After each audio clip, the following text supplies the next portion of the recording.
Hello and welcome. My name is Pascaline Dupin. I'm the faculty director here at the Stanford King Center on Global Development and the Klein-Heinz Family Professor of International Studies in the Department of Economics. Thank you for joining us virtually today for this discussion.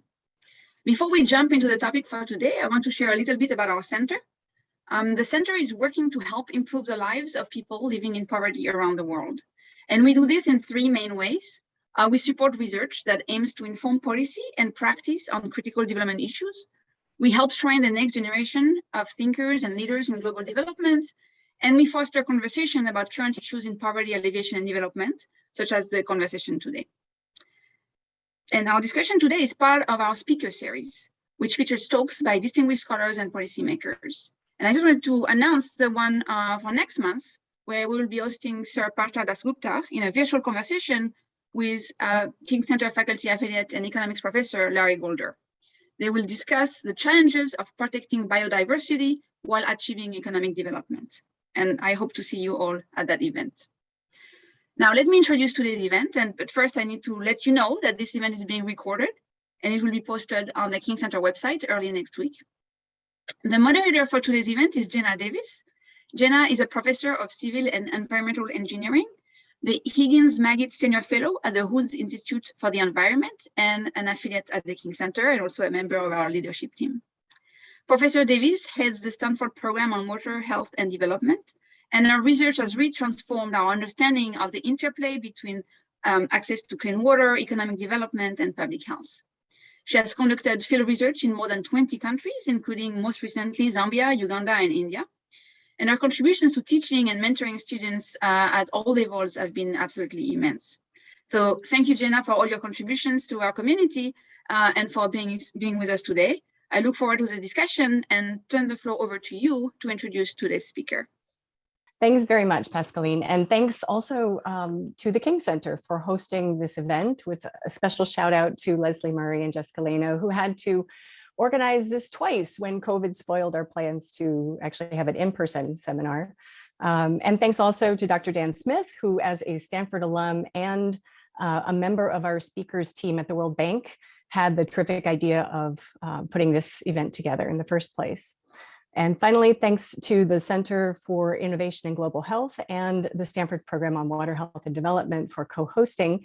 And I know we have people from all three of these perspectives, development, public health, and WASH here today, which underscores the importance of sanitation in all of these domains.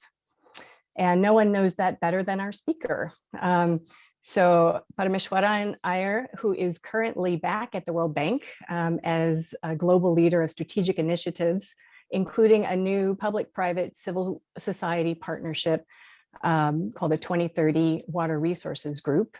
But Param has actually transitioned between the bank and the Indian Administrative Service a few times in his career. And he's recently published a memoir about those experiences that I highly recommend.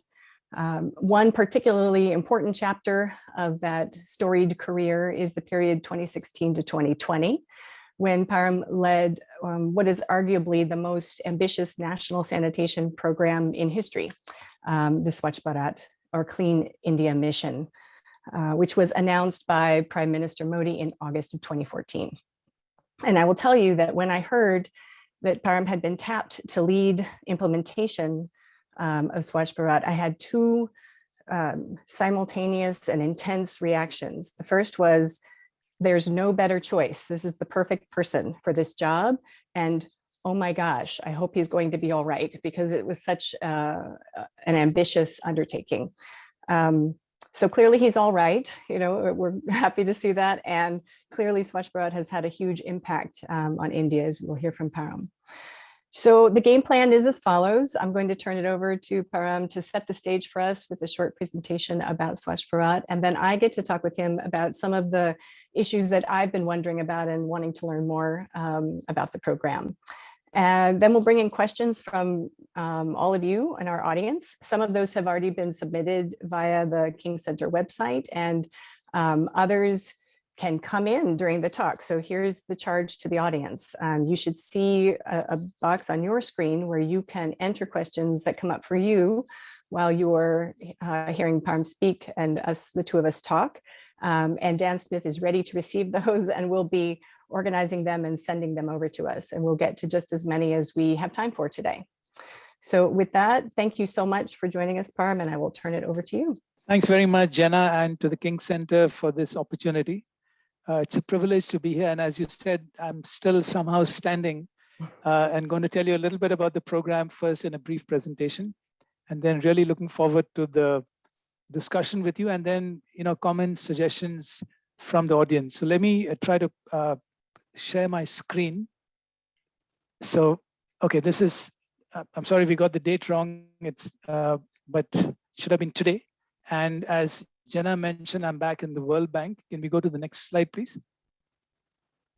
Yeah, one thing I thought I would mention to you at the beginning, if you notice the symbol of the mission are those glasses. These are Mahatma Gandhi's, the kinds of glasses, round rim glasses or rimless glasses he wore.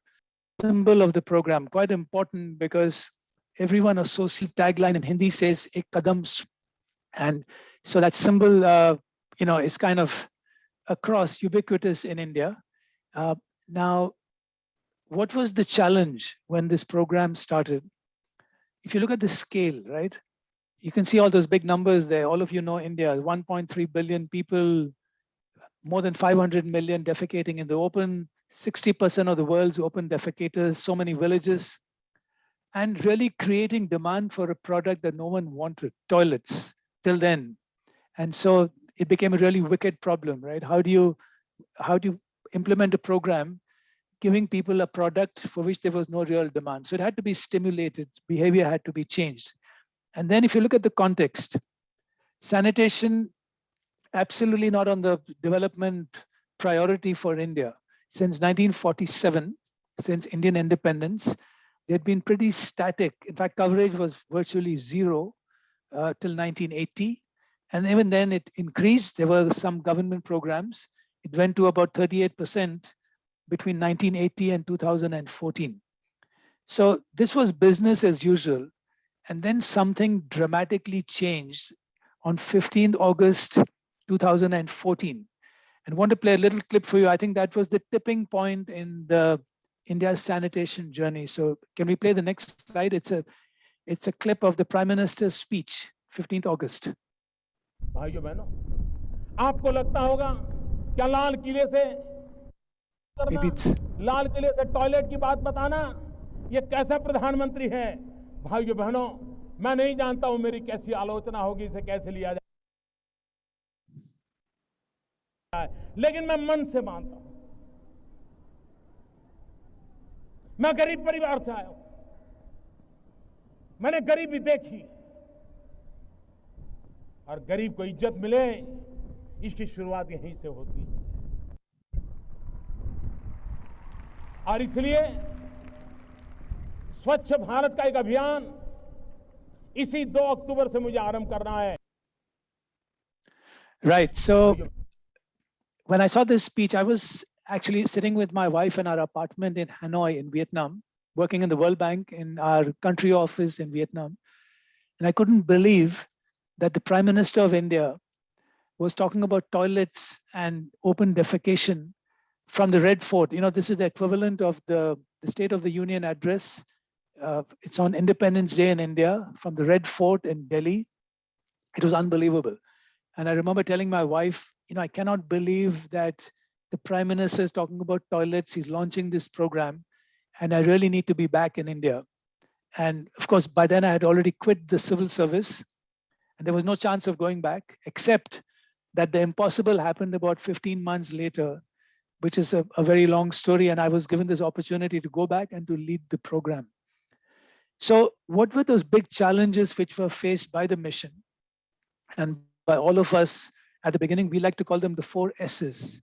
The scale clearly in terms of changing behavior of so many people, but also in terms of building more than 100 million household toilets. Speed, the Prime Minister had given a 5-year window. Nothing had happened for 70 years. Why would anything happen in 5 years? Even to me at that time, it looked like mission impossible. And then stigmas, right?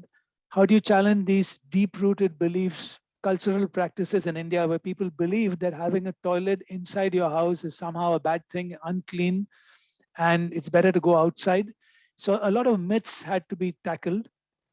And then finally, even if we succeeded, how do you make sure that that behavior sticks? How do you sustain these gains?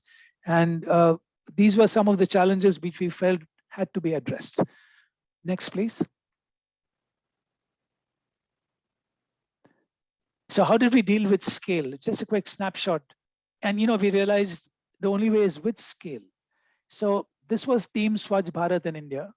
120 million school students, particularly the girl students, the masons who had to build those individual low-cost toilets. Many of them were women. The Swachhagrahis were the village motivators. So every village on average had one motivator trained in community approaches to sanitation. The sarpanches are the elected head persons, the headmen and the head women of villages. So they had to be brought on board because they could influence the community. The district collectors, India has 700 districts. Each one is led by a young IAS officer who's in charge of all development in the district. Without their leadership and support, nothing could have happened. And then we had 500 young professionals called Zilla Preraks, district motivators. These were young professionals hired by the private sector,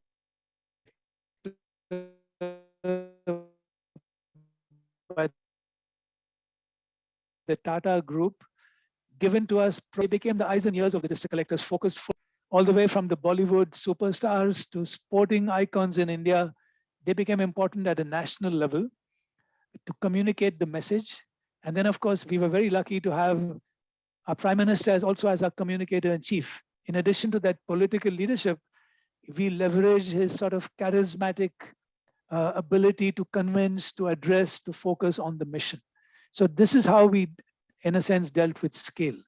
Let's come to speed. The next one, please. So how do you take that big vision thrown out by a political leader and then program it and convert it to a mission and sort of roadmap it and deliver? That was the big challenge for us. And clearly, the map on the right is a snapshot of the number of districts which had become ODF, open defecation free already. There were about 15 or 16 of them. And you can see they're scattered in different parts of India. And there's some states which were better off than others in terms of toilet coverage, but these were the districts which had become ODF. And how do you go from those 10, 15 to 700 in less than, at that time, 4 years? So again, some of the strategies we followed, the quick wins, the low-hanging fruits, looking at states like Kerala, Himachal Pradesh, Haryana, Uttarakhand, where the coverage was high already and we could quickly deliver, inspire the rest of the states, and start to create a team of champions at the district level. So the collectors, the sarpanches, the elected headmen, and the swachhagrahis, the motivators. So again, it was important to sort of work on the timing factor, the sequencing, and that's how we tried to address the speed challenge. Next, please. So eradicating stigmas. And Cass Sunstein, who is the co-author of Nudge, as you all know, he came out to India. He advised us a little bit on the sustainability part, but he was amazed to find us sort of applying Nudge at scale. And some of these examples were, some of them, I entered a toilet pit to empty it to show that there's no stigma on emptying a household toilet pit, also to promote that twin pit technology. We use a lot of radio. Radio penetration in India is almost 100%, unlike television. So we had this radio, the campaign of Shaucha Singh, the toilet salesman, who went around debunking the common myths. A lot of social media, which was relatively new in the government of India at the time. So now they have more than 500,000 followers, and not as big as it should be, but a big improvement on social media before. Because even though the program was mainly in rural India, it was important, the influencers live in urban India. So it was important to get them onto social media and to tell them what was going on. And then, of course, the mass media and popular culture. So that's a poster from this incredibly successful Bollywood movie called Toilet, A Love Story, which was made in parallel. It was a commercial success, but we used it a lot in promoting and communicating that behavior change message. The story is a typical Bollywood movie. The girl, they get married. The girl used to have a toilet, but in a new home, she doesn't. So she rebels and tells her husband, if you don't get me a toilet, I'm walking out. He walks out, she comes back. We used it a lot to promote the story and the women empowerment story of Swachh Bharat. Next, please. And so the sustainability challenge, again, this became really important, and we started realizing this 2 years into implementation, that it's going to be really important to move from open defecation free to open defecation free plus. And which for us meant sustaining the program and also broadening the definition of sanitation. For the Swachh Bharat mission, we kind of had tunnel vision to make India open defecation free, to ideally get a toilet into every house, rural household, to have it used. And the other parts of sanitation, which you might normally associate, like waste management or grey water management, this came about, we started doing this, but the focus was on open defecation free. In the second stage of Swachh Bharat, which is going on now, we call it phase 2, which is 2019 to 24, this phase came in. And so again, there was a 10-year strategy, but there's a lot of focus on sustaining the gains, and it's still challenging, and there are many gaps in this as well. Next, please. I thought I'll just give you one slide on the sort of implementation part. How did we take that vision and convert it into a program? Called it the ABCDEF of implementation. And again, aligning with that political vision became very important. Critical again, and the PMCM-DMVM stands for Prime Minister, Chief Minister, District Magistrate, Village Motivator. In India's federal system, where implementation is at the state and district level, it became critical to have some kind of congruence and alignment across these institutions to make the program happen. And my job as a traveling salesman was to go out and convince the states. It was important to believe that this was possible, right? Otherwise, it sounded like an impossible dream. So the team itself had to convince itself and believe that this was doable in the time frame given to us. Communication was at the heart of the program. Communication with the key stakeholders in the government of India, state level, and then also use the behavior change communication, the technical communication at a mass media level, as well as at the interpersonal village level. And there you can see India's kind of mega star from Bollywood, Amitabh Bachchan, doing a campaign called Shut the Door on Open Defecation, Darwaza Band, which was a big hit. These democratize. How do you push the program down, get bottom-up pressure, get communities to be accountable and to take the lead in making their villages open defecation free? Evaluation, again, to have credibility, to get other agencies, to get outsiders to come and evaluate whether you're successful or not, to look at early outcomes and early impacts. And the follow-through is the sustainability, the F, to make sure that the behavior change sticks. That's a cartoon where there's a youngster trying to drag back an elderly gentleman in a village who's still practicing open defecation. He's telling him, please come back and use that toilet. Next, please. So, these were the outcomes of the mission. October 2nd was the 150th birth anniversary of Mahatma Gandhi, 2019. And so the map of India changed from different colors to green. Again, it's a dynamic situation. It's not perfect. There are still gaps. The work on sanitation needs to continue. But at that point of time, when the states self-declared themselves as ODF, then we had these major outcomes, but still very much work in progress and more work to be done in Swachh Bharat phase 2. I think there are a couple more slides and then back to you, Jenna. So the 4 pillars of behavioral transformation, these were the 4 lessons we learned, which we shared at an international convention in 2018. The first piece, political leadership, right? Without that, this would have been a non-starter. So that became critical. We had that from Prime Minister Modi. But following that, the second piece, public financing. Now, sanitation, as we know, is a public good. Why should the finance minister of a country invest in sanitation when there are so many other pressing priorities? And so in India, the government, state and center put their money where their mouth was. They committed, so more than $20 billion were spent on this program to demonstrate that it was viable. There was a big return in terms of health, in terms of the environment, the economy, etc. And the third piece, partnerships. This was never meant to be run as a government program. So whether it was international organizations, the Gates Foundation, UNICEF, the World Bank, civil society partners, grassroots organizations, all that became critical. So the third piece, partnerships, and the fourth P, perhaps the most important, people's participation. There's a term in Hindi which says Jan Andolan, a people's movement. And without that, this could never work and can never be sustained. It had to excite the people, make communities take pride in their village becoming ODF, but generally become a mass mobilization program. So those four Ps were the lessons we shared with the sort of international community, and again, at the heart of the program. And the last slide I've got is just a little reminder, as Jenna kindly mentioned, about my book. The next slide, please.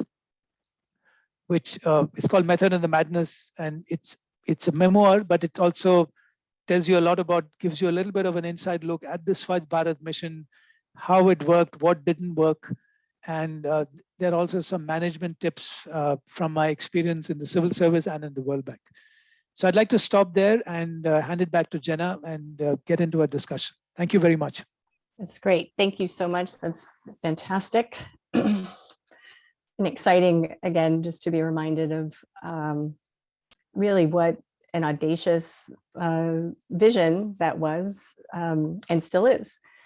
So on that point, when you talked about the challenges, Param, you said, scale, speed, stigma, and sustainability. And what you didn't say is state structure. I'll throw in those other S's because,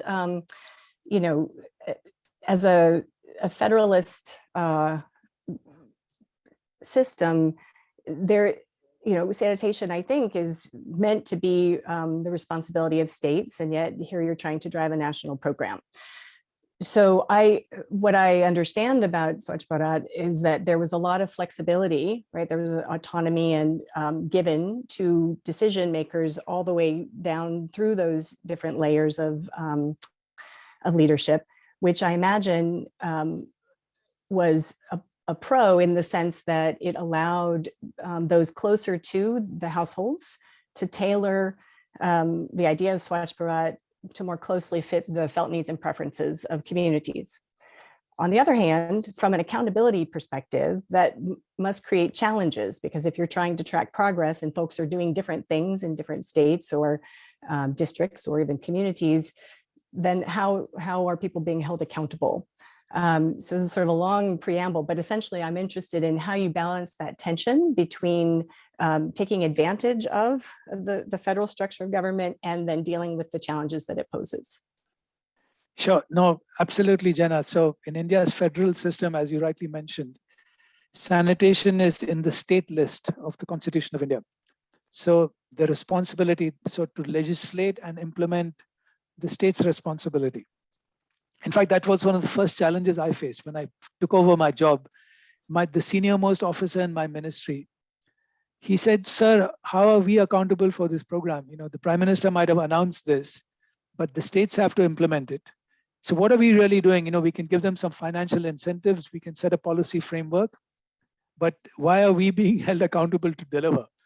So, I couldn't tell him, listen, I've been brought back I can't go back and tell the Prime Minister, sorry, this is a state subject. So, let them figure it out. So we had to deal with that. And I think there were, as you said, some advantages and some disadvantages of the system. So straight away, the political alignment, right, of all state governments, there are 36 states in India, which had leadership, chief ministers from the same political party as the federal government. It became much easier to sort of influence them politically, using the Prime Minister's clout, his favorite program. So, I would go and meet the chief ministers of the BJP states, and it was relatively easier, even in the tough states like UP.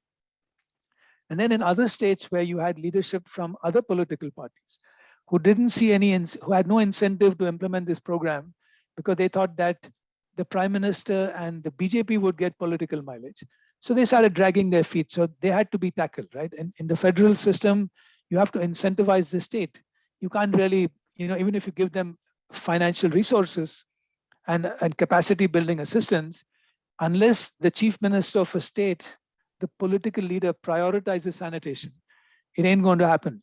So one had to convince them. And so in many ways, for example, in Bengal, the chief minister of Bengal said, look, I like sanitation. I think it's important for our state and for our women, but I'm going to call it Nirmal Bongla. I'm not going to call it Swachh Bharat, and which was fine, right? Yeah. So the prime minister laughed and he said they can call it whatever they want as long as they're implementing it.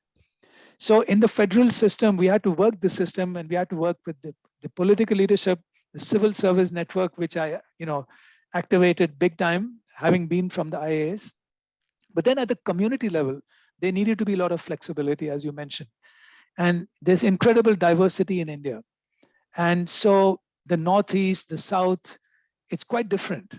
So whether it was technology models and toilets being made out of bamboo in Assam in the Northeast and out of blocks in the central part of India, or whether it was cultural practices, which were very different, everything had to be tailored to the local context, which made it much more challenging.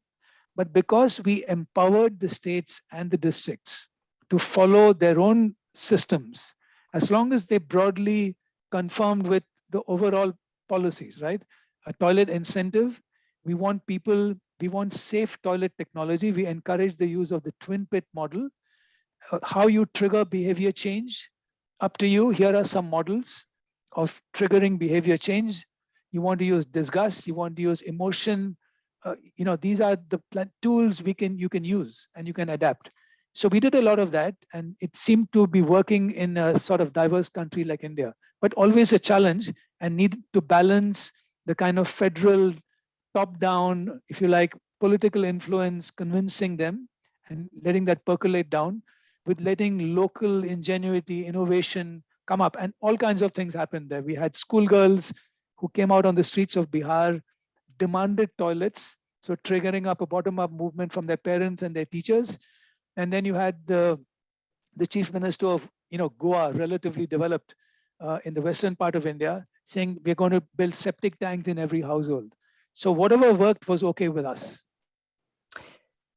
That's great. I know that you would agree that eliminating open defecation isn't just about the toilets, right? And so when you responded, you focused on, look, we're going to have some flexible options here, but at the end of the day, we need to see safe facilities being built. But of course, it's about using the facilities, and toilet use is a notoriously difficult thing to measure.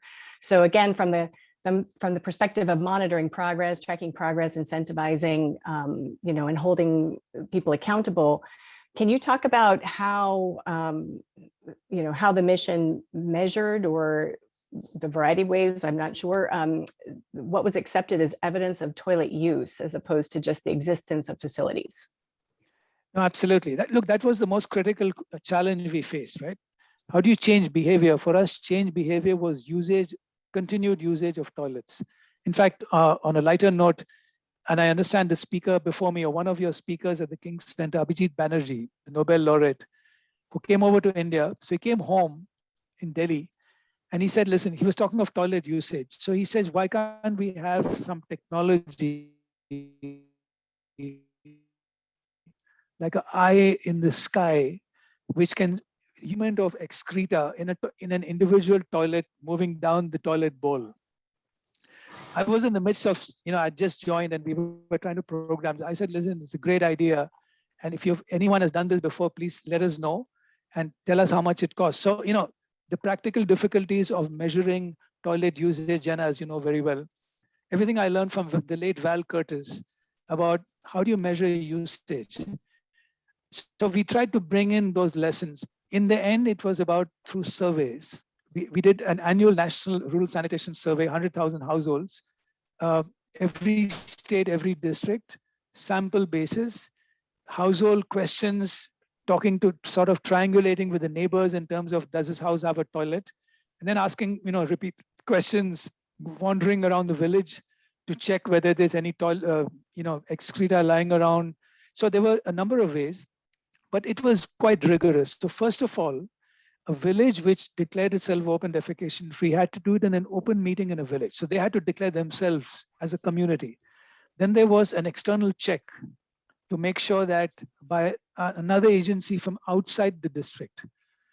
Then the state government would do sample checks. We send people on an annual basis, and every toilet built was geotagged. So there's a repository of, I don't know, about 150, 180, 100 million toilets, because community toilets were also there, which are there on the website. So there's a picture of the toilet, it exists. Usage, of course, was done through surveys.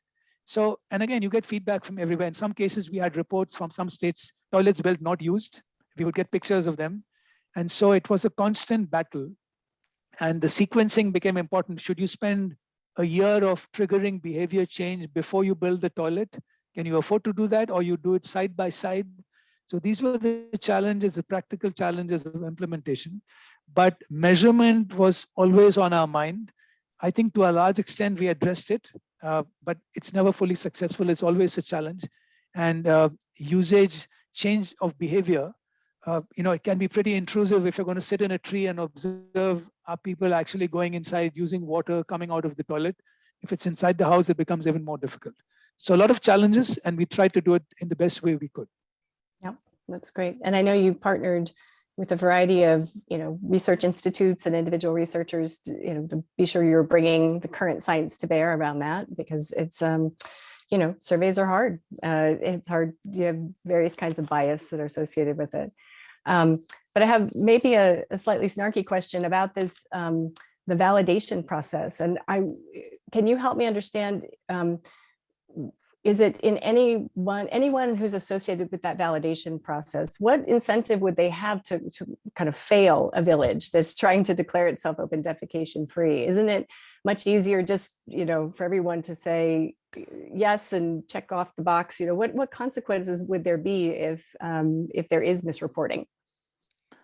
Look, it's a great question, Jana, and no one better than you, the sort of guru of surveys, to ask that question. You're right. So what is the incentive for the surveyors of verification one, as we called it, or verification two? I think there were a couple of incentives. There were some negative incentives, right? So if they reported that a village was actually open defecation free, there was a check above them, a sort of another third-party check, and if they were wrong, then they were taken to task. This was a very high-profile program. There were lots of people who were very critical of it, and the public was very largely involved. So, we would very quickly get feedback if someone reported a village was ODF and actually it wasn't, from the public, from the press, media, etc. So I think there was one incentive to be careful about reporting.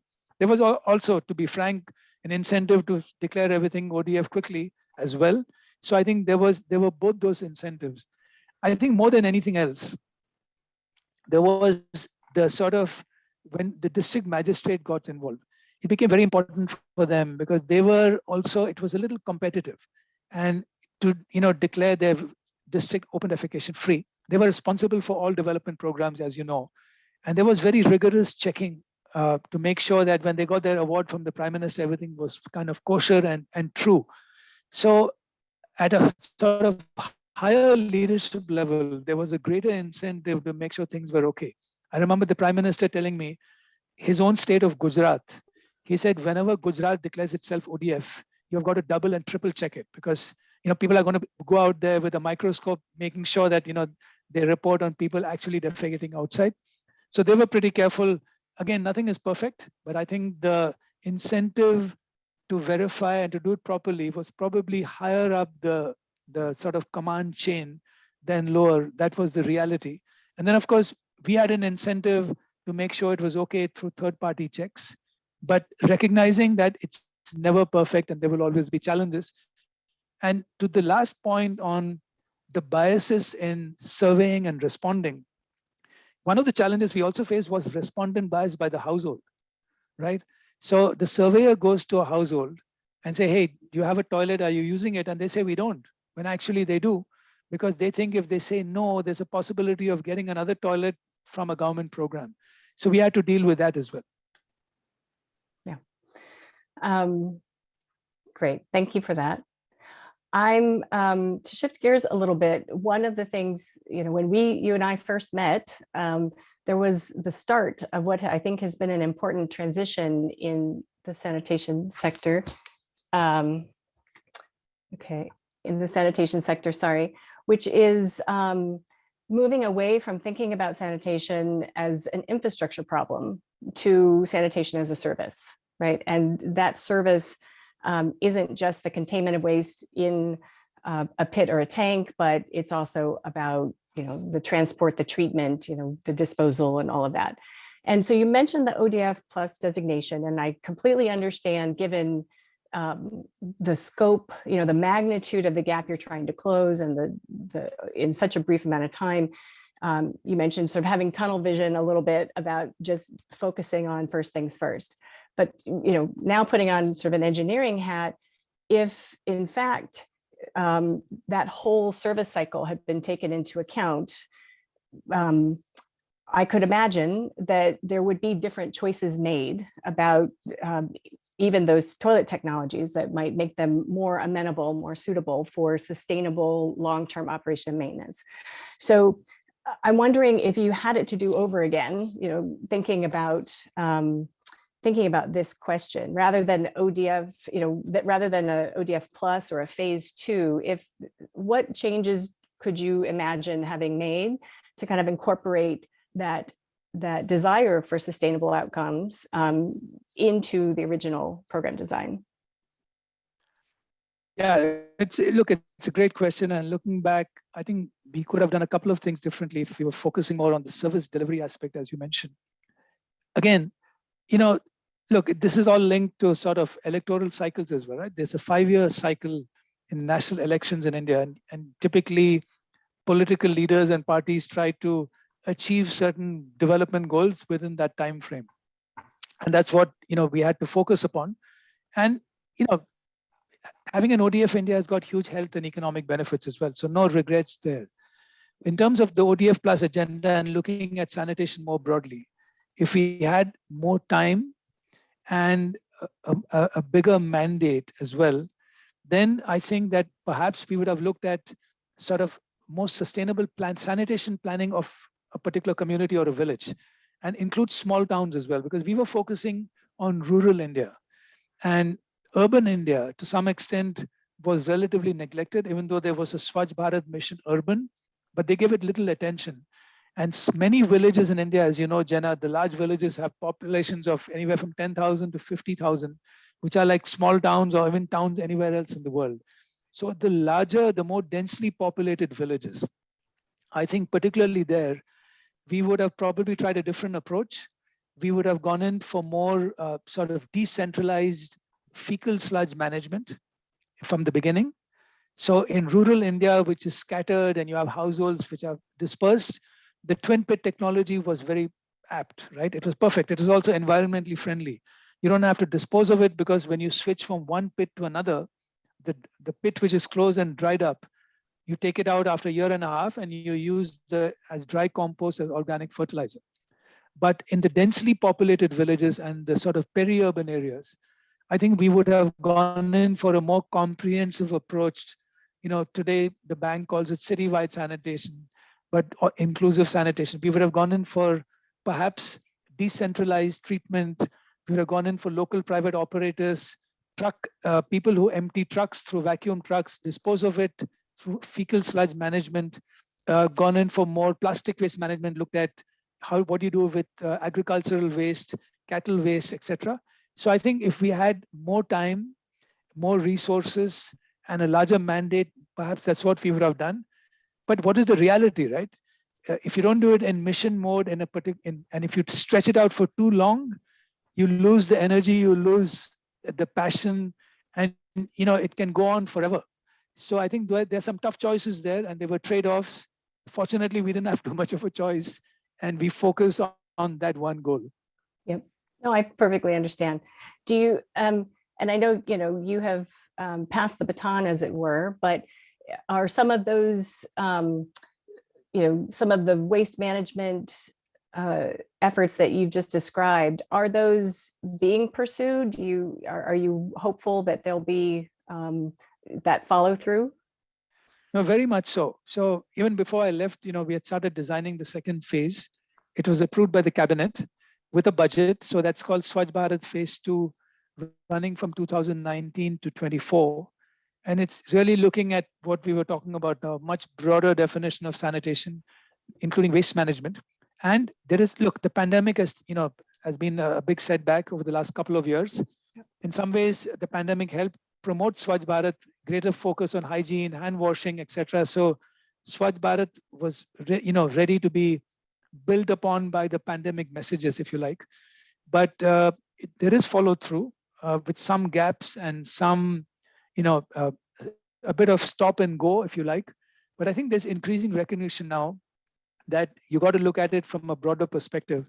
And there's a big focus also now linked to the big climate debate, right, on plastic waste management, which is also a rural problem in India today. So I think whether it's waste management, solid waste management, or liquid waste management, a lot of attention on this. And I think that momentum of the Swachh Bharat, that kind of frenetic energy of 5 years, that's probably dissipated a bit.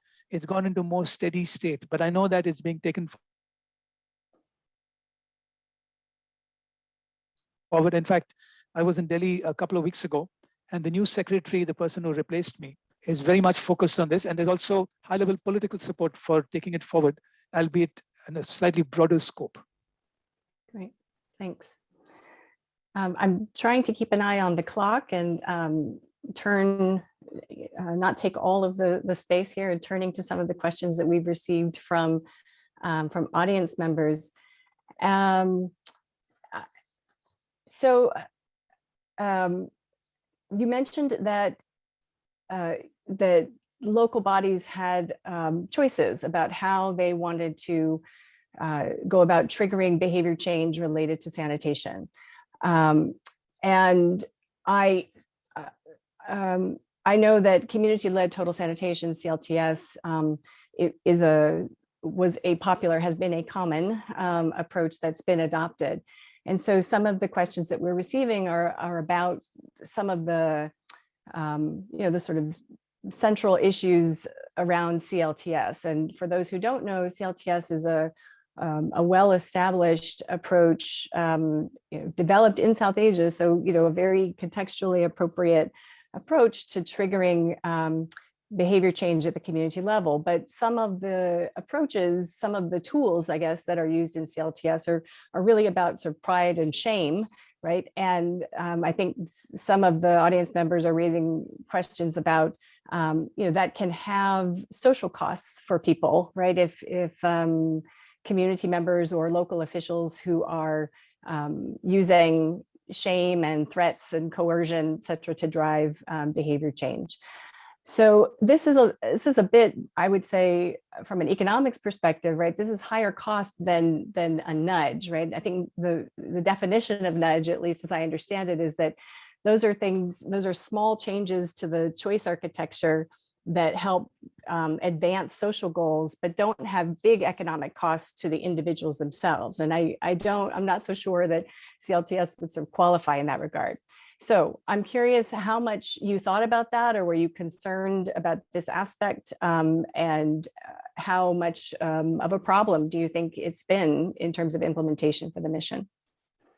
We were always concerned about, so there's a fine balance between triggering, that word came into the jargon, behavior change in the village, getting that village to adopt, to understand why it's important for the entire village to become open defecation free from many perspectives, health, dignity, pride, etc. And sometimes it would cross the line into some kind of coercion.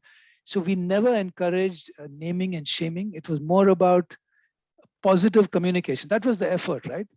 Now, you would have kids going out early morning called the Nigrani Samiti, the watch and ward, which would go out.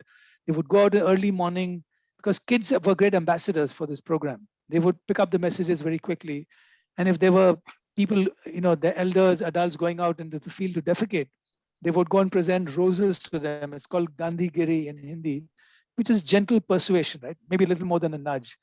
In UP, for example, the messaging was Izzat Ghar, which is a house of pride or dignity. So a toilet is no longer an unclean sort of place to be in or to use. It's an honor to have a toilet, right? So it was about dignity and pride much more than that for the most part. But sometimes it would get into, when it got into naming and shaming, that's something we would discourage. But we always left it to the community, and generally the community used to figure it out themselves. So in many ways, as you said, this was a program, CLTS was fine, all the, concepts, but CLTS had never been scaled up. The reason why this program got scaled up is for two reasons. One is it's about leadership, right? If you get the right technology choice, let the community decide. Leaders emerge, school teachers, school girls, elected leaders. So this program was how a mass movement with leaders at all levels and who inspired others and kind of motivated others to sort of, to join the campaign. And in that process, individually, sure, there would have been situations where in some cases we had reports of coercion, right? Over enthusiastic officials chasing targets would insist toilets were built and sometimes they were not used. So the only way you could get toilets to be used was to get people to understand why it's important and want to use them. And that typically comes with positive messaging.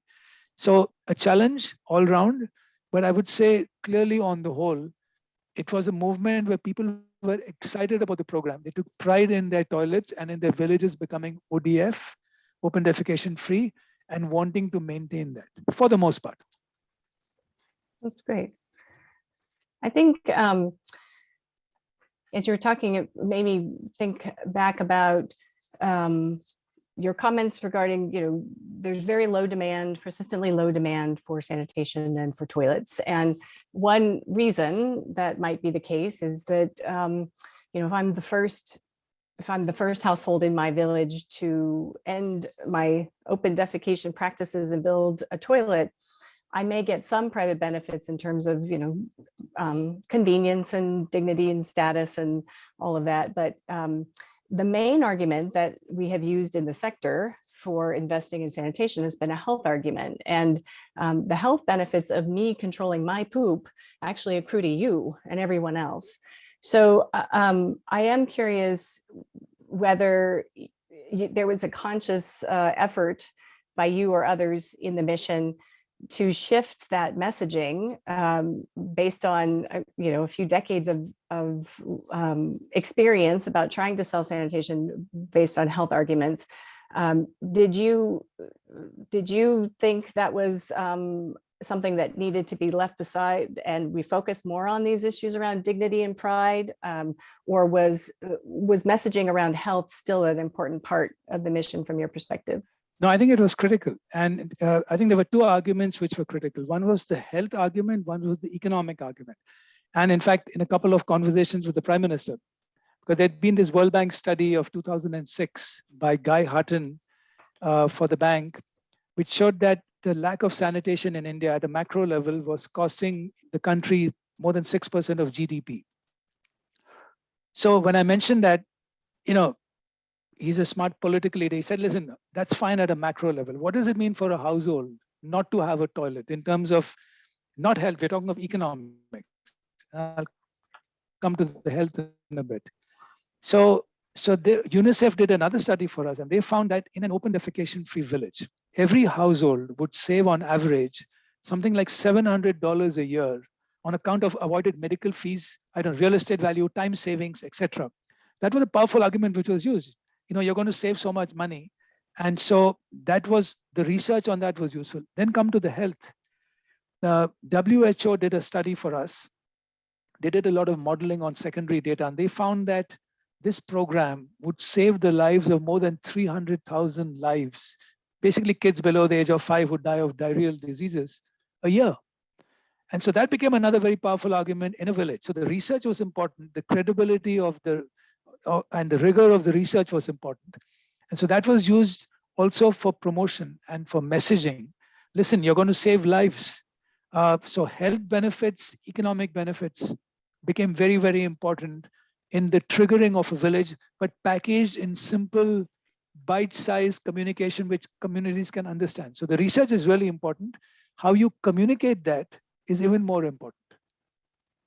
Right, very much so. And I will say that experimental work, including some very, high quality, well-resourced randomized controlled trials that are not just about sanitation, but include sanitation, have failed to see the same magnitude of benefit as some of the studies that you're referencing. So that's maybe a conversation for another day, but I think that's, it's worth mentioning and thinking about.